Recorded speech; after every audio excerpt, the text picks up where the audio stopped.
आपने सुना है अष्टछाप के सखा हों या आज के भी कई ऐसे संत महापुरुष हैं, उनको लीलाओं का अनुभव होता है, वे कुछ ना कुछ लीला के भाव अपने अपने मन से बताते रहते हैं। तो इसका मतलब क्या है, लीला हो रही है इसलिए उनको अनुभव हो रहा है, इसलिए ये संकेत रूप में उनको प्राप्त हो रहा है। तो भक्त कोकिल की वो बड़ी सुंदर कथा है कि कौशल्या और यशोदा जी का जब मिलन होता है तो दोनों मिलकर के दोनों सहेलियां जब वापस अपने अपने धाम को जाती हैं तो राम जी को यशोदा मैया ले जाती हैं और हमारे लाला को कौशल्या मैया ले जाती हैं। और फिर स्थिति क्या हुई, राम जी पहुंच गए वृंदावन और वहां के सब ग्वाल बाल सब तो लाला को घोड़ा बना दें, उनके ऊपर बैठ जाएं, चोटीन ने पकड़ लें, चल मेरे घोड़े। राम जी को इतना स्वभाव उनका तो बड़ा सरल, यहाँ तो महाराज रघुनंदन, दशरथ नंदन, कौशल्या नंदन, अवध के सब लोग बड़े सम्मान से राम जी को लेके जाते हैं, लेकिन वही राम जी वृंदावन पहुंच गए, ए छलिया माखन चोर कन्हैया कहाँ को डोल लो है, यहाँ पे आ, चल घोड़ा बन जा, हम तो पे बैठेंगे। राम जी बोले सब लोग क्या कर रहे हैं, कैसा व्यवहार है, अरे हमारे ऊपर हम कोई जानवर थोड़ी हमारे ऊपर बैठ गए, लेकिन ये सब लाल की लीला है हमारे की। और यहां कन्हैया आ गए, कन्हैया ने आके महाराज पूरी अयोध्या की नाक में दम कर दियो। समझो ये उत्सव तभी पूर्ण हो जब यहां अयोध्या वासियों की नाक में दम है। मैंने एक अधिकारी आपके सामने बैठा दिए हैं इन्हीं को परेशान कर लियो 7 दिन में। हाँ, और परेशान करवे को मतलब कहा है, अरे भैया ये दशरथ जी महाराज के रूप में बैठे, खूब बधाई लियो इनते, छोड़ियो मत। और जादना विवाह उत्सव होगा राम जी को, वादना तो मैं भी पीछे नहीं रहूंगा, खूब आनंद करियो। यही तो ब्रजवासिन की छाप है महाराज, जहां जामेंगे ऐसा आनंद करके आवे कि पूरा अयोध्या याद करे कि हाँ वृंदावन के ब्रजवासी आए थे, कछु करके गए। तो कोई भेद नहीं, ठाकुर जी के स्वरूप दोनों निर्मल हैं। भागवत के महात्म्य में भगवान के सुंदर रूप का, गुण का, कर्म का वर्णन किया गया। सच्चिदानंद रूपाय, महात्मा में कहते हैं कि ठाकुर जी के 3 रूप हैं। स्वरूप ठाकुर जी के बहुत सारे हैं, जिसने जैसे भजा ठाकुर जी वैसे उसको मिल गए। ये वृंदावन बिहारी लाल बंधुओं, ये कोई साधारण नहीं है, ये हरिदास जी के हृदय के ठाकुर जी। स्वामी श्री हरिदास जी महाराज अपने चित्त में जैसे ठाकुर जी की प्रतिमूर्ति का दर्शन करते हैं, जैसे लाल जी का दर्शन करते हैं, वही प्रेम जब प्रकट हुआ ना, प्रेम जब पूरा भर गया, कहते हैं ना कंठ तक भर जाए, अब मत खिलाओ, क्यों बोले क्यों, सब बाहर आ जाएगा, अब जगह बची नहीं। ऐसी भक्ति भी जब ओतप्रोत कंठ तक भर जाती है ना, तो उसके बाद हृदय के ठाकुर को प्रकट कर देती है, बाहर प्रस्तुत कर देती है। स्वामी श्री हरदास जी महाराज का भजन, स्वामी श्री हरदास जी महाराज का कीर्तन, स्वामी श्री हरदास जी महाराज का भाव जो अपने लाल के प्रति है, जब प्रेम ओतप्रोत हो गया, स्थान ही नहीं बचा अंदर कहीं उस प्रेम को, भक्ति को रहने का, तब हृदय के ठाकुर जी ही सन्मुख प्रकट हो गए, श्री वृंदावन बिहारी लाल। ऐसे ही श्री हित हरिवंश महाप्रभु, उनकी भक्ति के स्वरूप के ठाकुर जी हैं श्री राधा वल्लभ लाल जी। गोपाल भट्ट गोस्वामी के भक्ति के स्वरूप के ठाकुर जी प्रकट हुए श्री राधा रमन लाल जी। हरिराम व्यास जी के हृदय के स्वरूप के ठाकुर जी प्रकट हुए श्री युगल किशोर जी, आजकल पन्ना में विराजते हैं छतरपुर के पास। तो ठाकुर जी का पहले हृदय में तो एक भाव धारण करो, तभी तो वो हृदय से प्रकट होंगे। ये श्रीनाथ जी कौन है, गिरधर लाल कौन है, ये यशोदा के हृदय के ठाकुर जी। भगवान जब द्वारिका लीला में जब ब्रजवासियों से मिलते हैं, प्रसंग आता है ना, ब्रजवासी और सब द्वारिका के लोग गए थे, सूर्य ग्रहण के समय पर कुरुक्षेत्र में मिलन हुआ, भेंट हुई। तब ठाकुर जी सैकड़ों वर्ष बाद अपनी मैया से मिले, यशोदा मैया से, और यशोदा मैया से सब मिलकर के हालचाल पूछे, सब पत्नियों से मैया मिली, सब बालकों से मैया मिली। मैया थोड़ी वयोवृद्ध हो गई है, नेत्रों की ज्योति भी थोड़ी सी कम हो गई है। सबसे मिलने के बाद भगवान ने सबसे हाथ जोड़ के कहा, आप सब लोग जाओ, मुझे और मैया को थोड़ी देर एकांत में रहने दो। सब चले गए। तब यशोदा मैया की गोद में सर रख के ठाकुर जी पूछते हैं, मैया, सब हालचाल बातें करते रहे, पूछते पूछते ठाकुर जी ने एक ऐसा प्रश्न किया, मैया मैं गैया चरावे जातो और नेको विलंब है जातो तो तेरे प्राण निकरवे को हेन लगते। सबरे ग्वाल बालन को बुला लेती, सब गोपीन के यहाँ जाके मुंह को टटोल आती कि कहीं लाला कहीं रह तो नहीं गयो, पूरे वन में घूमवे चली जाती, मेरो लाला इतना विलंब से कैसे आयो। एक क्षण को भी विलंब मेरे बगैर जो मेरी मैया सह नहीं पावे।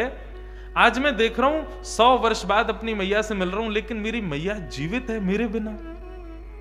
मैया जा लाला के दर्शन में तेरे प्राण बसे भय, वह लाला के ब्रज छोड़वे के बाद मैंने तो मन में ठान लियो कि मैं मथुरा गयो और यशोदा मैया के प्राण निकले, लेकिन आज मैं देख रहा हूं मेरी मैया जीवित बैठी है। मैया वैसे तो तू सदा जीवे, सदा आनंद करे, मेरा प्रश्न ये नहीं है मैया, मेरा प्रश्न ये है कि तेरे प्राण मुंह में बसे, तो मैं जब चलो गयो तो फिर तू जीवित कैसे है। मैया कहीं तेने दूसरो लाला तो ना बना लियो कोई, कहीं ऐसा तो नहीं कि तू दूसरे लाला से प्रेम करती हो, जो सुख मोह को दियो, जो जो जो प्रेम मेरे प्रति हो मैया, वो प्रेम कोई और को तो नहीं दे दियो। ठाकुर जी के इस भाव को श्रवण करके यशोदा मैया के नेत्र सजल हो गए और मैया प्रत्युत्तर देती है, बोले लाला तेरो एक निगोरो रूप मेरे चित्त में बैठो है,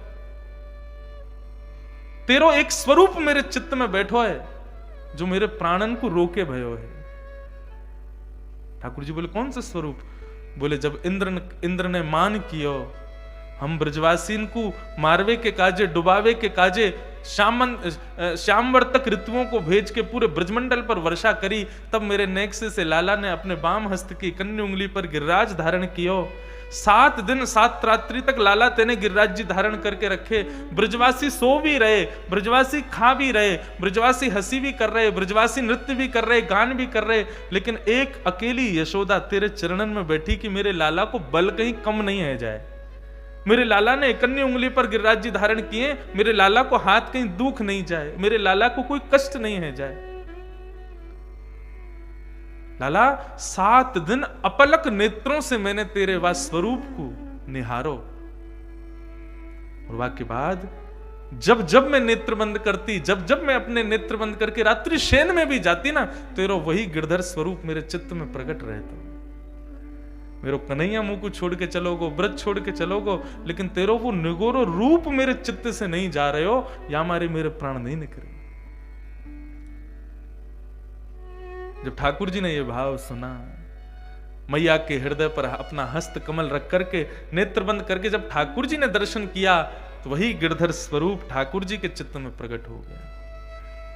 हाँ, ठाकुर जी इतने रीझ गए अपने ही स्वरूप पर। क्यों? क्योंकि यशोदा के लोल्य, यशोदा के लाडले ठाकुर जी हैं, ये यशोदा के चित्त में निवास करने वाले लाला हैं। ठाकुर जी ने उस छवि को, जैसे 2 प्रेमी आपस में चर्चा करें तो प्रियसी कहे कि मुझे तुम्हारा ये चित्र बहुत प्रिय लगता है, तो प्रेमी को भी अपना वही चित्र अच्छा लगने लगता है, क्योंकि उसकी प्रियसी को प्रिय है। ठीक वैसे ही ठाकुर जी ने जब सुना कि मैया को मेरो ये स्वरूप प्रिय है, ठाकुर जी ने उस स्वरूप को हृदय में धारण किया। और जब कलिकाल प्रारंभ हुआ, हम गोवर्धन की महिमा को भूल गए, श्री गिरिराज जी के सुंदर रूप को भूलते चले गए, गिरिराज जी पर चढ़ने लगे, वहीं पर मलमूत्र आदि का परित्याग करने लगे, उनके रूप को बिल्कुल विस्मृत करने लगे। तब ठाकुर जी ने विचार किया कि भैया अवतार तो हम कलयुग के अंत में धारण करेंगे कल की, लेकिन अभी गिरिराज जी की महिमा तो व्यवस्थित होनी चाहिए। तब ठाकुर जी ने वही यशोदा के हृदय के लाला गिरिराज जी से प्रकट कर दिए। बोलो श्रीनाथ जी महाराज की। और श्री गोवर्धन नाथ प्रकट हुए। ये लाला साधारण नहीं है, हमारे गिरधर लाल जी साधारण नहीं है। ये जो स्वरूप है ना, नीचे नजर है, उर्द बाहु है, दूसरी भुजा कमर पर है, ऐसे ऐसे सुंदर लाला खड़े हुए हैं, ये यशोदा के हृदय बिहारी हैं। श्री राधा हृदय बिहारी को दर्शन कियो, श्री हरिदास हृदय बिहारी को दर्शन कियो, श्री हित हरिवंश महाप्रभु के हृदय बिहारी को दर्शन कियो, लेकिन ये श्रीनाथ जी कौन है, ये गिरधर लाल जी कौन है? ये यशोदा हृदय बिहारी, ये यशोदा के हृदय के लाला है। इसलिए हमारे लाल जी की सेवा में बाल भाव से सेवा होती ठाकुर जी की, छोटे लाला की तरह सेवा होती है। मैं भले ही पूरे समय ये विचार करूं कि मैं इंद्रेश हूं, मैं एक व्यास हूं, मैं ठाकुर जी का पुत्र हूं, मैं ऐसा हूं, मैं वैसा हूं, लेकिन जब आरती हाथ में आती है और जब लाल जी हाथ में रहते हैं, तब मुझे ये भाव धारण करना पड़ता है कि मैं यशोदा हूं और ये मेरे लाला है। क्यों? ये भाव के बिना यदि मैंने श्रृंगार किया तो श्रृंगार होगा ही नहीं। इस भाव के बिना आरती की तो ठाकुर जी आरती स्वीकार करेंगे ही नहीं। इसलिए इनके भाव में यशोदा का रूप धारण करना पड़ता है। और धारण करना नहीं पड़ता, जब आरती हाथ में आती है ना, और जब नजर उतारता हूं राई नोन से, तो अपने आप हृदय भर आता है कि मैं ही यशोदा हूं, मैं ही मैया हूं। तो हे मोहे नाते अनेक मानिए जो भावे, ज्यों त्यों तुलसी कृपालु चरण शरण पावे। जिस भाव से ठाकुर जी के चरण की प्राप्ति हो, उस संबंध को ठाकुर जी से बना। बिंदु जी महाराज कहते हैं, दास रघुनाथ का नंद सुत का सखा। दास तो हूं मैं श्री राम जी का, और लाला को कौन हूं? बोले लाला को सखा हूं। दास रघुनाथ का नंद सुत का सखा, कुछ इधर भी रहा, कुछ उधर भी रहा। भाव से श्री बिंदु जी महाराज गाते हैं, गाएंगे हम लोग एक दिन, अभी गाते ही रहेंगे। आज तो बस कथा को थोड़ा व्यवस्थित करके हम विराम कर दें। भगवान के रूप तीन ही हैं, परंतु स्वरूप अनगिनत हैं। केवल 24 अवतार हैं, 10 अवतार हैं, ऐसी बात नहीं है बंधुओं। श्रीमद् भागवत के एकादश स्कंद में एक श्लोक में ठाकुर जी कहते हैं कि मेरे अवतारों को, मेरी लीलाओं को कोई गिन नहीं पाएगा, और यदि कोई गिनने का प्रयास करेगा तो सतुबाल बुद्धि, वो बाल बुद्धि है, वो मंद बुद्धि है। क्यों? मेरे रूप और मेरी लीलाएं इतनी हैं कि उनको कभी कोई गिन, ये तक लिखा है कि पूरी पृथ्वी के धूल के कण को गिन लोगे आप, लेकिन मेरी लीला और मेरे रूप को कभी गिन नहीं पाओगे। आज हम लोग यहां बैठ करके कथा कर रहे हैं, ठाकुर जी की कहीं ना कहीं किसी भक्त के संग लीला चल रही होगी इस समय भी, कुछ ना कुछ किसी ना किसी पर कृपा कर रहे होंगे इस समय भी। लाला के रूप अनेक हैं, लाला की लीलाएं अनेक हैं, कहां तक जाओगे? अच्छा चलो, हम तो चलो उत्तर भारत के सब लोग हैं, उत्तर भारत के सब वैष्णवों की लीलाएं जानते हैं। थोड़ा सा कहीं दाएं चले जाओ, बाएं चले जाओ, ऊपर चले जाओ, नीचे चले जाओ, भारत में हर प्रांत में, हर क्षेत्र में ठाकुर जी की एक अलग लीला चल रही है। पंढरपुर चले जाओ, दोनों भुजाएं कमर पर रखे हैं, सुंदर ते ध्यान उभे विटेवरी, सुंदर ते ध्यान। मुझे शुरू मत करवाओ, कथा नहीं होगी फिर। श्रोता जैसे होते हैं, महाराज जी बैठे हैं यहाँ पे, पूछ लेना। वक्ता कभी सोच के बैठता ही नहीं कथा में, श्रोता का मुखाकृति, श्रोता का भाव कथा करवाता है वक्ता से। और जहां वक्ता सोच के कथा कर रहा है ना, समझना टाइम पास कर रहा है वो, वक्ता सोच के नहीं। यहां तो आओ, भागवत जी को प्रणाम करो, सोलंक सृष्टे भगवान बचाम सिमे। हे लाला, आपकी कथा कहवे जा रहे हैं, यदि बिगड़ेगी तो आपकी कथा बिगड़ेगी, मेरो का बिगड़ेगा। लोग तो मुंह फिरो दक्षिणा देंगे, मुंह फिरो प्रणाम करेंगे, कथा यदि बिगड़ी तो तुम्हारी बिगड़ेगी। इसलिए लाला मेरी जिह्वा पे आके बैठो, अपनी कथा सुधरवाओ। विटेवरी, ईंट पर खड़े हैं। किस भाव से खड़े हैं? श्री पंढरीनाथ का जब दर्शन करते हैं अनेक भाव आते हैं। हमारे वाड़करी लोग और अपने पंढरपुर के सब वैष्णव जन ठाकुर जी को देख के कहते हैं माओली, ये हमारी मैया है। और मैया का भाव क्या होता है? बालक यदि गली मोहल्लों के बच्चों से लड़के आ जाए और दौड़ करके आवे, जब देखे कि बच्चे मारने आ रहे हैं तो दौड़ के अपनी मैया के पास जाता है। तो मैया क्या करती है? बालक को पीछे खड़ा करके और स्वयं कमर रख करके हाथ पर और खड़ी हो जाती है। देख के मेरे लाला को छू के तो बता। मानो विट्ठल कैसे हैं, उनके चरण शरण में जो गया है, मानो ठाकुर जी उसको पीछे करके आड़े आकर के खड़े हो जाते हैं। विपत्तियों से कहते हैं जरा हाथ तो लगा के देखा मैं खड़ा हूं या क्या आगे, मानो रक्षक बन करके खड़े। दो भाव हैं पंढरीनाथ का जब दर्शन करते हैं, या तो प्रतीक्षात्मक रूप में ठाकुर जी का दर्शन होता है, प्रतीक्षा कर रहे हैं किसी की, और या फिर रक्षकात्मक रूप में दर्शन होता है कि वो रक्षा कर रहे हैं अपने भक्तों की, अपने वैष्णवों की, अपने चरण अनुरागियों की। जिसने चरणों में प्रणाम किया, विठलनाथ पकड़ करके उसको पीछे खड़ा कर लेते, तू पीछे खड़ो है जा, तेरी आपत्ति विपत्ति जितनी है सबको मैं देख लूंगा, तू खड़ो रहे पीछे चुपचाप। तो ये एक रक्षकात्मक रूप है। और पुंडलीक जो अपने माता पिता की सेवा कर रहा है, वो सेवा से निवृत्त होकर दर्शन करने आएगा, उसके लिए प्रतीक्षा में खड़े। भक्त की प्रतीक्षा और भक्त की रक्षा, ये दोनों स्वरूप। तो कहने का अभिप्राय यहां पर भागवत के महात्म्य में रूप तो ठाकुर जी के 3 ही बताए हैं, लेकिन ठाकुर जी के स्वरूप गिन नहीं पाओगे, अनंत है। हर स्वरूप में ठाकुर जी किसी ना किसी लीला का उद्धार कर रहे हैं। 3 रूप कौन कौन से? सत्य, चैतन्य और आनंद। ठाकुर जी सत्य स्वरूप है, वे सत स्वरूप है,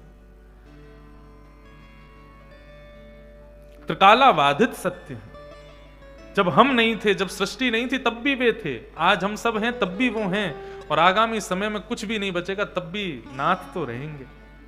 मैं नहीं था, भागवत जी तब भी थी, मैं हूं आज, तब भी भागवत जी हो रही हैं, और मैं नहीं रहूंगा, भागवत जी तब भी रहेंगे। ये परम सत्य है, जिनका कभी लय नहीं होता, जिनका कभी जन्म नहीं होता, जो सदा ध्रुव हैं, वो सत्य। ये ठाकुर जी का प्रथम स्वरूप है। ठाकुर जी का दूसरा स्वरूप है चैतन्य। ठाकुर जी चित स्वरूप है। बंधुओं, आप मुझे प्रणाम करो, नमस्कार करो, दंडवत करो, जय श्री कृष्ण कहो, जय सिया राम कहो, ये कहने का भाव आपका मेरे प्रति कब होता है? जब मैं आपको चलता फिरता दिखाई दे रहा हूं, बोलता हुआ दिखाई दे रहा हूं, एक जागृत अवस्था में दिख रहा हूं, तो आपका मन होता है चलो महाराज जी आए, प्रणाम करो, जय श्री कृष्ण कहो, जय सिया राम कहो। लेकिन यही अगर अचेत अवस्था हो जाए, प्राण यदि निकल जाए, तो प्रणाम करने के लिए जो होड़ लगा रहे थे, वह भी प्रणाम करने के बाद में हाथ धोने जाएंगे, स्नान करने जाएंगे। क्यों? हमने एक शव का स्पर्श किया। वही शव प्रणाम के योग्य बन जाता है, क्योंकि उसमें चैतन्य नाथ विराजमान है। और वही व्यक्ति एक शव बन जाता है, घर के लोग भी उसको स्वीकार नहीं करते। कब? जब चैतन्य उसका परित्याग कर देता है। ये ठाकुर जी का दूसरा स्वरूप है चैतन्य, वो चित स्वरूप है। चैतन्य भाव का दूसरा अर्थ यह है, हम सबके घर में जितने ठाकुर जी बैठे, चाहे मेरे गिरधर लाल हों, आपके घर के अर्चावतार हों, ये सब चैतन्य हैं। इनको जड़ मत मानिएगा, इनको केवल मेरे अष्ट धातु के ठाकुर जी हैं, मेरे तो चांदी के गोपाल जी हैं, मेरे सोने के ये धातुओं में अपने ठाकुर जी का वर्णन मत किया करो। मुझसे कोई आकर के यदि ये बोल देता ना, आपने कितने के लिए अपने ठाकुर जी, तो मेरा मन तो होता, मैं तुम्हारे बालक हैं, हाँ हैं, तो कितने के खरीद के लाए दुकान से बालकों को? अरे हम बालक खरीद के थोड़ी लाए, बालक तो हमारे हैं, ऐसे ही ठाकुर जी भी हमारे हैं। इसमें यह भाव क्यों कि आप कितने के लाए, कौन से पाषाण के हैं, आपके ठाकुर जी मार्बल के हैं कि पत्थर के? क्या ऐसे लोग पूछते हैं तो मन बड़ा विचलित होता है। ये कह कैसे सकते हैं ऐसा? हमारे ठाकुर जी पत्थर के थोड़े ही हैं। मीराबाई कहती है, हो ये तो आवत प्रेम के मोल रे। कितने के लाए अपने ठाकुर जी? आपके प्रेम के पास में बंद करके ठाकुर जी आए, आप खरीद के थोड़ी लाए। इतनी सामर्थ हो गई आपकी, आप ठाकुर जी को खरीदोगे? मैं तो अपनी कथा में स्वच्छंद कहता हूं, आप वृंदावन गए और वृंदावन में जैसे बिहारी जी के आसपास गलियों में घूम रहे थे, तो आप पर, आपके यहां जिन ठाकुर जी को आना है, उन्होंने आपका पहले ही चयन कर लिया है। जैसे ही आप दुकान के सामने से निकलोगे, ठाकुर जी तुरंत आपको रोक लेंगे, आप अपने आप पीछे लौट के आओगे, गोपाल जियों को देखोगे, भैया गोपाल जी दिखाओ, गोपाल जी देखते रहोगे, ये छोटे हैं, ये पतले हैं, ये मोटे हैं, ये गोरे हैं, सुंदर हैं, ऐसे हैं। लेकिन जो आपके हैं, उन्होंने आपको पहले ही चुन लिया। बोले कितने भी देख ले, लेके तुम ये जावेगो, क्योंकि मैंने चुन लिया है तो को। और वही ठाकुर जी आपकी गोद में बैठ करके आ जाते हैं। अब आई बात पैसे की, कितने के? ये तो ठाकुर जी उस दुकानदार को दिलवाते हैं, भाई इतने दिन तक तेने में मुंह को लियो नहीं, इतने दिन तक याके घर पे मैं रहे हूं, चलो या को कछु दे जा, या हमारे वो दक्षिणा दिलवा देते हैं, 1000, 500, 2000, 15000 जो भी है। लेकिन कभी भी ये मूल्य याद मत रखना कि आपने ठाकुर जी कितने के लिए। अगर आपकी स्मृति में है ना, मैंने श्रृंगार इतने का लिया, मेरे ठाकुर जी इतने के लिए। एक बात कहूं मैं आपको, हम ठाकुर जी के साल भर उत्सव करते हैं, घर में उत्सव करते हैं, बद्रीनाथ में उत्सव होता है, और हर वर्ष ये ठाकुर जी का होता ही है। सब उत्सवों के, सब कथाओं का लेखा जोखा आता है, लेकिन ठाकुर जी के उत्सव का कितना लगा, कितना बचा, कितना व्यय हुआ, कितना नहीं हुआ, इसका कोई लेखा जोखा नहीं बनता। क्यों? अरे अपने लाला को उत्सव है, या में भी हम विचार करेंगे कितनों लगो कितनों आयो, या तो मुक्त हस्तों के जो चीज बढ़िया लगे करो उत्सव में। ठाकुर जी को उत्सव होना चाहिए, ये भाव। ये तो आवत प्रेम के मोल, मैंने लियो री गोविंदा मोल, मायरी मैंने लियो री गोविंदा मोल रे, मैंने लियो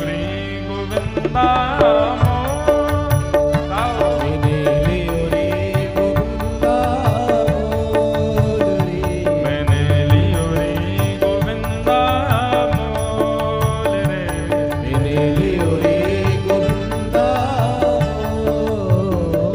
को, कोई कहे भारो, कोई कहे हल्को, कोई कहे भारो, कोई कहे हल्को, कोई कहे भारो। हे मायरी मैंने लीनो री तराजू तोल रे, मैंने लियो री तराजू तोल रे, मैंने लियो री गोविंदा,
भैया आगे से कोई पूछे ना कितने के लिए ठाकुर जी, तो मीरा बाई की ये पंक्ति सुना दो, ये तो आवत प्रेम के मोल रे।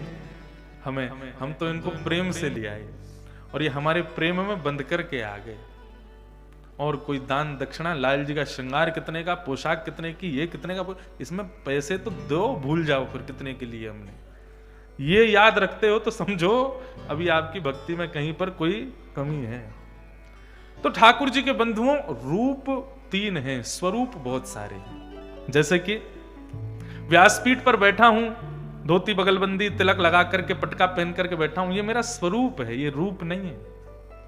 स्वरूप संसार के लिए होता है, रूप अपनों के लिए होता है। अब यहीं से उतर के मैया मिल जाए सामने तो प्रणाम करूंगा, वो मेरा रूप है। पूज्य महाराज जी मिल जाए, दंडवत प्रणाम करूंगा, वो मेरा रूप है। मेरी बहन मिले, मेरे भाई मिले, मेरे बंधु सखा यार दोस्त मिले, उनके सामने व्यास रूप में थोड़ी जाऊंगा मैं, वो मेरा रूप है। लेकिन सबके लिए जो हम प्रस्तुत करते हैं वही स्वरूप है।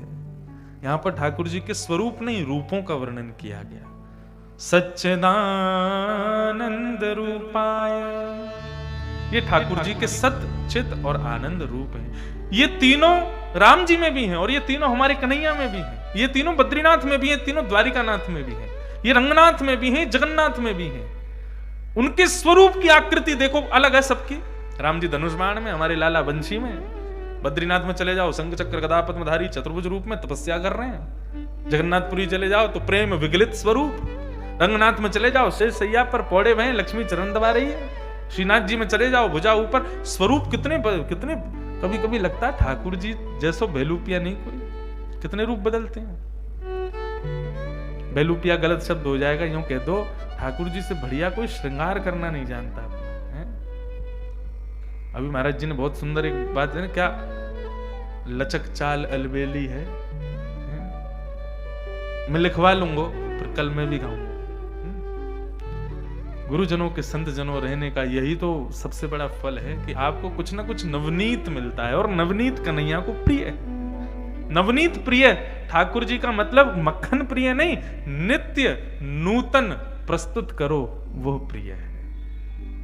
मैं तो अपनी सब भक्ति पथिकों से भी कहता हूं, अपनी भक्ति में ना थोड़ी थोड़ी बदलाव करते रहा करो।